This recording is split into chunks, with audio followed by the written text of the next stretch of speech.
This is RTV6 News at 7, working for you. Thanks for joining us at 7. I'm Rafael Sanchez. Tonight, scammers posing as cable companies. One woman wants to warn you about her situation. Here's RTV6's Stephanie Wade. A woman says she got a call from someone claiming to be AT&T, promising her a better deal on her cable bills. And she says they were pretty convincing. I thought, boy, that'd be a savings for us. $60 a month for 2 years. A pretty good deal, Beverly Rogers thought, for what she's paying now, but almost too good to be true. She says things got suspicious when the caller claiming to be AT&T told her they were partnering with eBay for this new offer, and she'd have to pay her bill using eBay gift cards. Tim Maniscalco with the Better Business Bureau says requesting any form of unusual payment like a gift card is the #1 red flag. It's a scam. No legitimate company will do that. He says these overseas scamming operations continue to grow and target people here in the U.S., and there's little way to find them and stop them. They exist outside the country. They are very difficult to track. They are stealthy on the internet. If their website would get found out, they would just close that down and start a new website up. And they exist in countries where the law enforcement agencies really are not interested in catching them because it's income into those countries. Stephanie Wade, RTV6. We also have more information from the Attorney General's office on popular scams on our website at theindychannel.com. We first told you about this last night, but tonight we're getting reaction to IPS's pilot program urging more high school students to ride Indigo buses to class when classes resume in August. The students would get free fare cards and unlimited access during the school year. Here's one family from Shortridge High School reacting to the plan. A lot of times, a lot of my friends miss the bus and then they have to miss the entirety at school because their parents can't drive them or for any other reason. And with the city bus, it gives them a lot more flexibility. And honestly, I think it builds a lot more independence, building the skill of getting from place to place on their own. She has two older brothers who are graduates of Shortridge, and this wasn't an option for them as they were coming up. So to me, it's a movement in a really good direction. It's been a little crazy to go around Shortridge as the red line gets ready, so I'll be really interested to see how that all streamlines once the construction is done. Yeah, while some parents have voiced concerns about security and safety, most people we talked with today say the idea is at least worth testing. Nearly 24 people are facing criminal charges across Indiana. The FBI says it is all part of their Safe Streets operation. Early this morning, the FBI conducted raids in several communities, including this home on Hope Springs Court on the northwest side of Indianapolis. That's close to 71st Street and Michigan. Arrested at that home was a 25-year-old man charged with distributing cocaine. Several other arrests happened in Fort Wayne this morning in Allen County. The FBI says the searches came after an investigation that lasted more than a year. Just a short time ago, city leaders turned out to talk about opportunities and challenges when it comes to public safety in the Circle City. City officials joined Metro Police and community members on a public safety walk you see right there near Dewberry Park near 38th and Post. The city says the chance for conversation helps strengthen the bonds between neighborhoods and their beat officers. And this year there's a new element in the mix. IMPD does a fantastic job. This year in particular, though, we're adding an important element to keeping teens out of trouble. Started as summer Saturdays, and now it's going to become summer season. IMPD particularly, but many of our community partners are focusing on giving our young people throughout the community, not just here on the east side, but throughout the community, positive alternatives to bad choices. These public safety walks happen every month in neighborhoods around the city, and today's event was held under great weather. Kyle? Yeah, and last week we turned the corner here, made it into summer, and now it's starting to feel a little more like it out there this afternoon. Some locations even making it to 90 or still sitting at 90 degrees in Muncie. It's 85 in downtown, and notice that humidity a little bit too. It is dialing up that heat index. Feels like 92 with a temperature of 87 in Bloomington. Most of us are dry. Really, a lot of the activity with thunderstorms has been around White County and the Indiana Beach area here with some heavy downpours. At this point, could have some wind gusts around 40 miles per hour, but realize the heavy rain and the lightning threat with that one. We've got some more thunderstorms down into central portions of Illinois. We'll be watching those, but indications are those should continue to weaken here as we go through the next couple of hours, but still could see a couple of them sneak into western portions of central Indiana. So we'll monitor that situation for you overnight. Temperatures only dipping down into the upper 60s with partly cloudy skies. We'll talk about the rising temperatures in just a few minutes. And now at 7, an update to a Call 6 Investigate story that we've been tracking now for a year. Some Art Institute of Indianapolis students say they're still missing their diplomas 6 months after graduation. Call 6 Investigates has been digging into problems with the school, which closed its doors for good in December. Several graduates tell RTV6 that they have not received their diplomas despite graduating in December. We did some checking and found that the Art Institute says diplomas are being printed and mailed, and all students will receive their diplomas, they tell us, by July the 17th. The college was located at the Pyramids near 86th Street and Michigan Road and offered degrees in culinary arts, graphic design, fashion, and many other programs. The first Democratic presidential debate is tonight in Miami as we continue our coverage of Democracy 2020. There are so many candidates, the debate had to be split up into 2 nights, 10 tonight, 10 tomorrow on the same stage. And tonight they each get 60 seconds to answer questions and 30 seconds for follow-ups. The Scripps reporter Matt Chesney is in Miami. This is the scene outside the Night Concert Hall in Miami, the site of the debate tonight. Miami police have secured this area, putting up fences, moving a lot of people off the street. Some Democratic supporters are here, some Trump supporters also here. Of course, this is 2 nights of debates here in Miami with 10 candidates each night on the stage, and among them a significant number of women. Tonight, it will be Elizabeth Warren, Amy Klobuchar, and Tulsi Gabbard.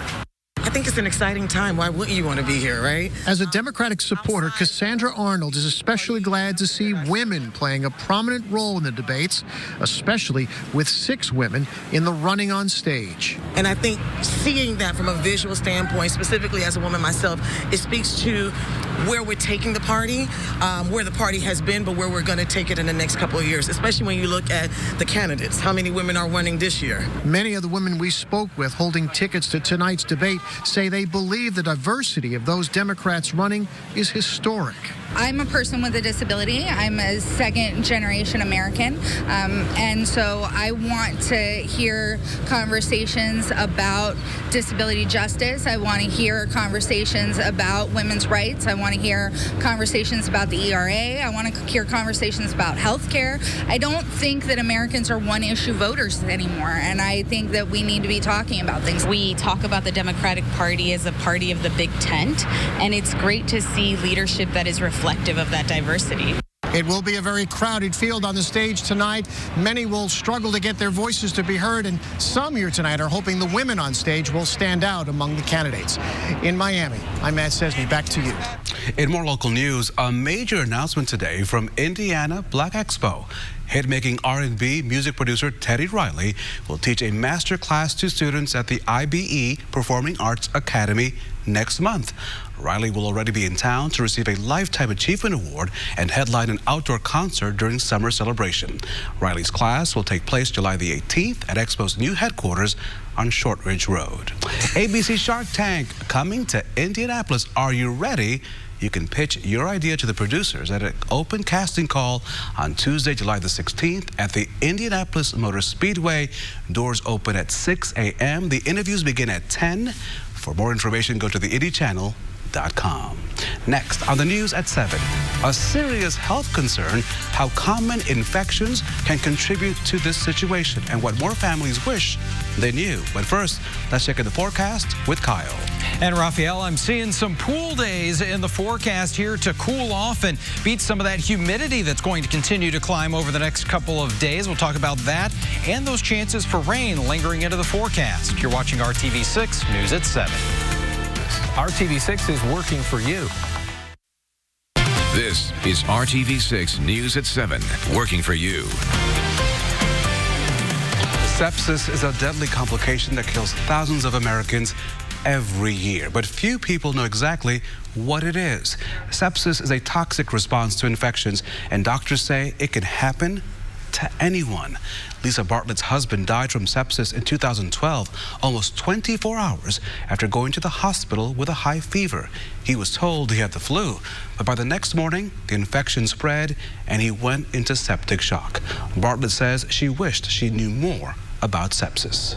People matter so much more to you, that little things like, am I going to be able to pay that bill, or, you know, am I going to be able to go to that concert? Those things are just not important anymore.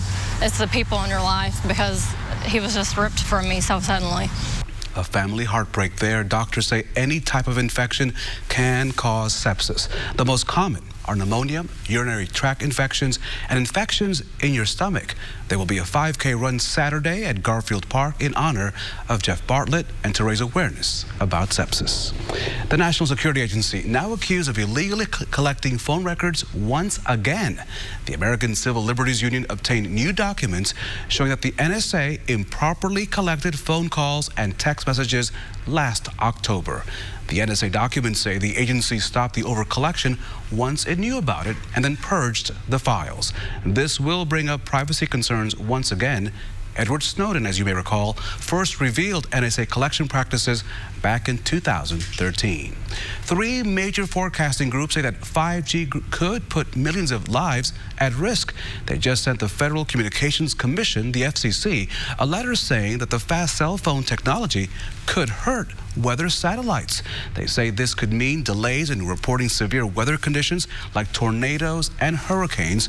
The group wants the government to delay a radio spectrum auction that would make 5G possible.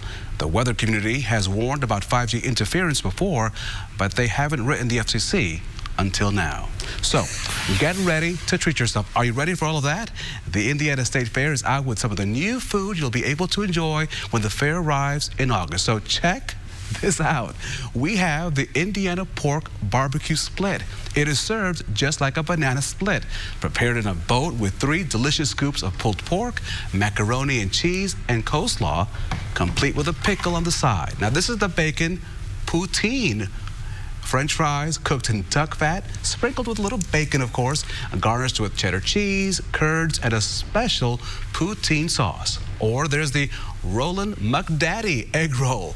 Cheesy mac and cheese with pulled barbecue turkey on top. All of this food, I'm told, fat-free, low-cal, all good to eat. Somebody's under some not great weather. Truthful, right? But where is my good old just Oreo dipped in chocolate? That's all I need, you know, something. And I think at 5 o'clock we talked about the dessert, the deep fried ice cream sandwich or something like the cookie ice cream sandwich. I got a big sweet tooth, so I go right for that stuff.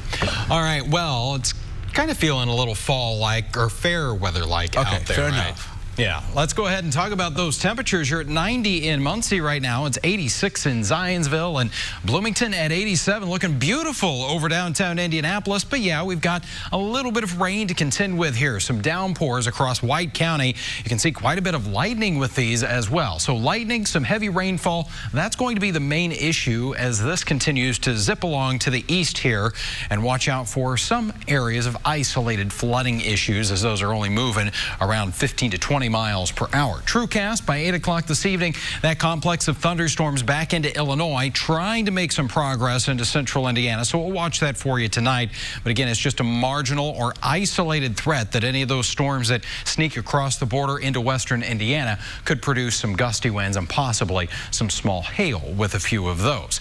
Let's get you into your Thursday forecast here, and you notice that we kind of take out the rain chances, or at least we're talking about 20% or less tomorrow. So partly sunny to mostly cloudy skies.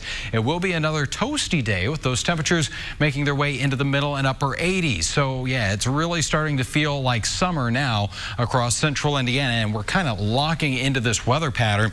This is TrueCast tomorrow morning. You see some of the clouds around, and there's just that isolated shower or thunderstorm. So really you could look at it as an 80% chance that you're going to be staying dry tomorrow as we head through the afternoon and into tomorrow night. So high temperatures, yeah, they're going to continue to warm warm up a little bit here. 88 in Indianapolis. That's where we topped out today. 89 for you in Lafayette and 87 in Peru. The heat's going to continue to build even as we go ahead to the upcoming weekend because of this area of high pressure. Not really going to go anywhere. Continue to bring in that warmer air from the south, and that's also going to bring in a little more humidity. So those heat index values as we go especially into the weekend, we're talking about those getting into the middle 90s, and that afternoon high temperature going to be hovering right around the 90-degree mark too, with that isolated rain chance through the weekend. Monday should be dry for us. Once again, high around 90, and as we get into the middle of next week, that's when rain chances, we bump them up a little bit ahead of the July 4th holiday, and highs in the mid-80s. A boot of the rain, but we'll take it. I'm just going to say, boot of the rain. All right, I'm going to move on. Okay. Coming up, the job connection, how one guy applying for one job landed in a place he knew nothing about. We'll explain how hiring Hoosiers paid off for him. Plus, a new partnership between two groups with deep roots in the community. Why information about companies and hiring groups training are a top priority. Your Hiring Hoosiers report is next, only right here on RTV6. Let's try it. Fast foodies know the deal. Hiring Hoosiers, our initiative here at RTV6, focused on jobs, getting you to the jobs that you need. Over the past 6 months, we've seen success as we've connected people with new training and potential employers. The success has come in all job fields, from HVAC to logistics to engineering. Tonight, how one story from back in February helped one man land a dream job. This place is about innovation. Innovation is another one of my passions. Danny Marshall is working on developing the next generation of battery power. Come on. It's intense work. It requires an inquisitive mind, and patience is a must. We test batteries, solar cells, IoT devices, just whatever we get. So I had to have a lot of knowledge to know how to interface with those products and test them. Danny works at the Battery Innovation Center, also known as the BIC. What happens here helps determine how numerous products, from an iPad to maybe your vehicle, is powered. Danny is a U.S. Air Force veteran. He was working in Tennessee when he applied for a job in Indianapolis, and his interviewer remembered our Hiring Hoosiers story from February.